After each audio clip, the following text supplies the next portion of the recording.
જય દશામા મિત્રો, આજે આપણે આ વિડિયોમાં દશામા વ્રતની પૂજાવિધિ અને વ્રતકથા જાણીશું. તો ચાલો જાણીએ કેવી રીતે કરવું દશામાનું વ્રત. દશામાનું વ્રત અષાઢ વદ અમાસથી શરૂ થાય છે. પ્રાત કાળે સ્નાન કરી ધૂપ દીવો કરી શ્રદ્ધાપૂર્વક દશામાની કથા સાંભળવી. 10 દિવસ સુધી નકોરડા ઉપવાસ કરવા. માટીની સાંઢવી બનાવી તેનું પૂજન કરવું. 10મે દિવસે એ સાંઢળીને નદીમાં પધરાવવી. 5મા વર્ષે વ્રતનું ઉજવણું કરવું. યથાશક્તિ સોનું ચાંદી કે પંચ ધાતુની સાંઢળી બનાવરાવી બ્રાહ્મણને દાનમાં આપવી. વસ્ત્રદાન કરવું. દક્ષિણા આપવી. ભક્તિભાવ પૂર્વક દશામાનું વ્રત કરનારની સુખ શાંતિ અબે સમૃદ્ધિ જળવાઈ રહે છે. દશામાની વાર્તા. સુવર્ણપુર નગરીમાં અભ્યસેન નામે ઘણો જ ગર્વિષ્ઠ રાજા રાજ કરતો હતો. નગરની સમૃદ્ધિનો પાર ન હતો.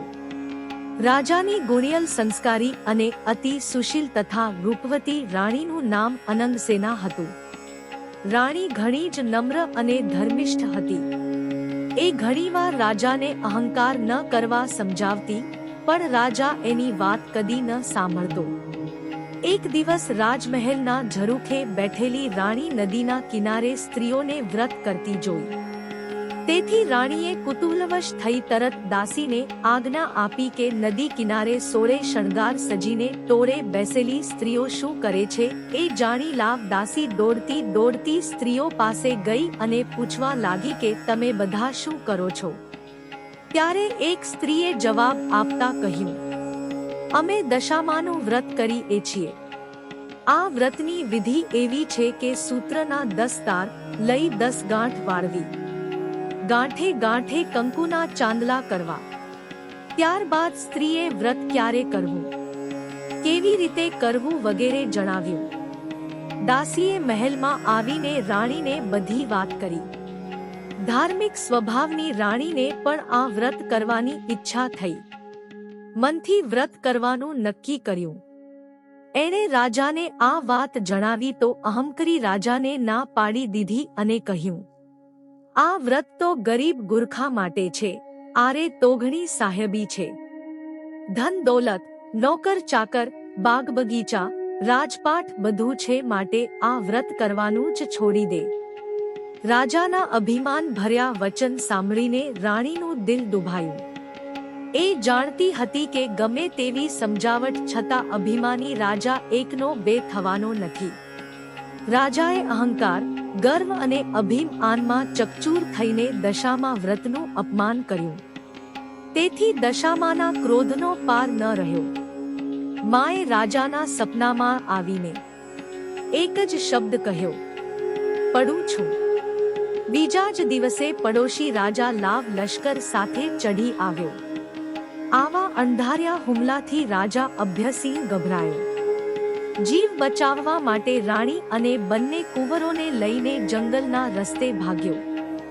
રાણી અનંગસેન આ મનમાં સમજે છે કે પોતાના પતિઓ કરેલ દશામા વ્રતના અપમાનથી આ દશા પ્રાપ્ત થઈ છે. ઘોર જંગલમાં રાજા રાણી ઉઘાડા પગે ચાલ્યા જાય છે. પગમાં કાંટા કાંકરા ભોંકાય છે. દુઃખ અને થકાનો પાર નથી. કુંવતો તરસ્યા થયા છે. એટલામાં એક વાવ આવી.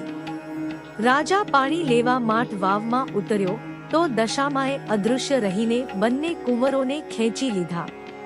કુંવરોને અદૃશ્ય થઈ ગયેલા જાણી રાણી વિલાપ કરવા લાગી. રાજા પણ મનમાં સમજી ગયો કે નક્કી આ દશામાનો કોપ છે.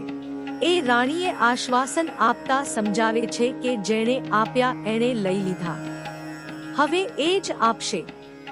રુદન કરતી રાણીને સમજાવતો રાજા આગળ ચાલ્યો. થાકના લીધે બંનેના પગ ઘસડાય છે. પગમાં વેઢા વેઢાના કાંટા ભોંકાઈ ગયા છે. તેથી પીડાનો પાર નથી. રસ્તામાં એક વાડી આવી. રાજ આને થયું કે હાશ, બે ઘડી વિસામો તો મળશે. પણ રાજાએ વાડીમાં જેવા પગ મૂક્યા તો ખીલેલા ફૂલો કરમાઈ ગયા. વાડીનો માળી વિચાર કરવા માંડ્યો કે નક્કી આ માણસ પાપી પગલાનો છે. તેથી માળી લાકડી લઈને રાજારાણીને મારવા દોડ્યો. રાજારાણી માંડ બચીને ભાગ્યા. જીવનથી હતાશ થઈ ગયેલા ભિખારી જેવી હાલતમાં બંને એક નગરમાં આવ્યા. એ નગર રાજાની બહેનનું હતું. રાજાને આશા હતી કે બહેન જરૂર આશરો આપશે. એણે પાદરેથી પોતાની બહેનને સંદેશો મોકલ્યો કે તેનો ભાઈ આવ્યો છે. બહેન પોતાના ભાઈને સોનાની ગાગરમાં સુખડી મોકલાવી અને સાથે સોનની સાંકળી મૂકી. પણ સોનાની ગાગર પિત્તળની બની ગઈ. સુખડે ઈંટના કટકા બની ગઈ અને સોનાની સાંકળીના બદલે ફૂંફાડા મારતો કાળો નાગ નીકળ્યો. રાજા વિચાર કરે છે કે મારી સગી બહેન મને મારી નાખવા આવું ન કરે. નક્કી આ દશામાના કોપને કારણે જ થયું છે. આવો વિચાર કરી રાજાએ ગાગર ત્યાં જ દાટી દીધી અને રાણીને લઈને આગળ ચાલી નીકળ્યો. ચાલતા ચાલતા એક નદી આવી. નદીના કાંઠે ચીબડાના વાડા છે.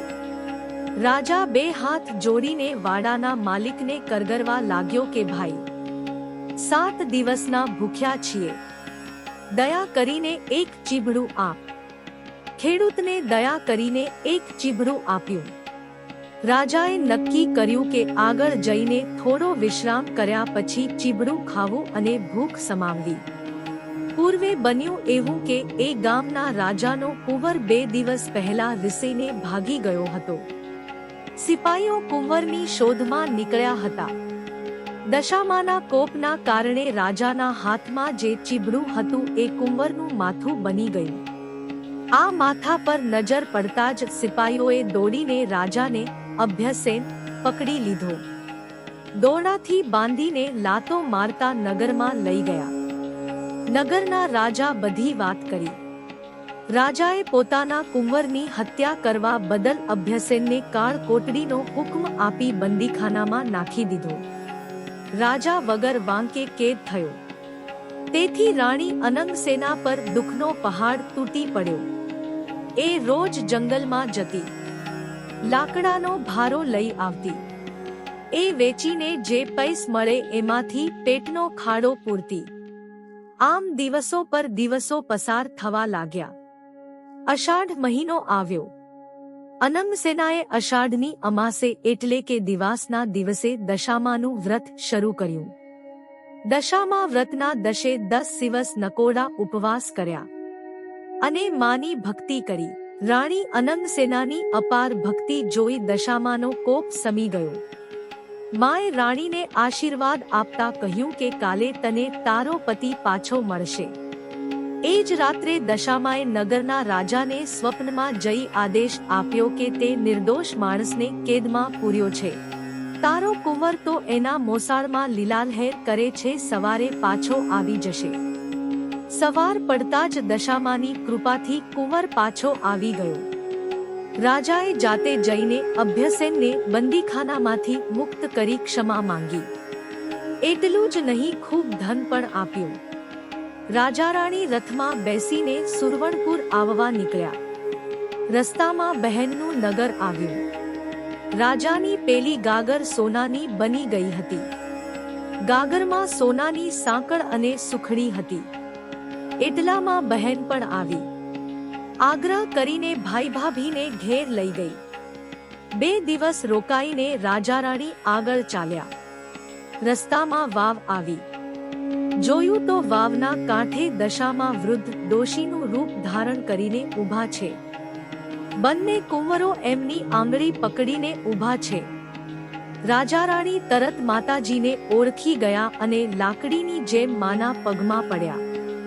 દશામાએ અસલ સ્વરૂપમાં આવી દર્શન આપતા કહ્યું, હે રાજા, તે અભિમાન આણીને મારા વ્રતનું અપમાન કર્યું હતું. તેથી તારા પર હું કોપાયમાન થઈ હતી. પણ હવે તારો ગર્વ ગળી ગયો છે. વળી તારી રાણીએ ભાવથી મારું વ્રત કર્યું છે, તેથી હું પ્રસન્ન થઈ છું. તારું રાજ તને પાછું મળી જશે. માં કરતો રાજા અભ્યસેન દશામાના પગમાં આળોટી પડ્યો અને બોલ્યો, માં, હે માં, કયુગમાં તમારી કારની કસોટીમાંથી કોઈ પાર ઉતરી નહીં શકે, માટે આવો કોપ કદી ન કરશો. દશામાં મીઠું મધુર હાસ્ય વેરતા બોલ્યા, તારી વાત કબૂલ કરું છું. કળિયુગમાં જે કોઈ મારી કથા સાંભળશે કે સંભળાવશે તેની દશા સદા સારી રહેશે. આમ કહી દશામાં અદૃશ્ય થઈ ગયા. રાજા રાણી બંને કુંવરો સાથે પોતાના રાજ્યમાં આવ્યા. અભ્યસેનના સેનાપતિ પડોશી રાજાને હરાવીને રાજ પાછું મેળવ્યું હતું. રાજા રાણી આનંદપૂર્વક દિવસો પસાર કરવા લાગ્યા. હે દશામાં, જેવા રાજા રાણીને ફળ્યા તેમ વ્રત કરનાર સર્વને ફળજો. જય દશામાં.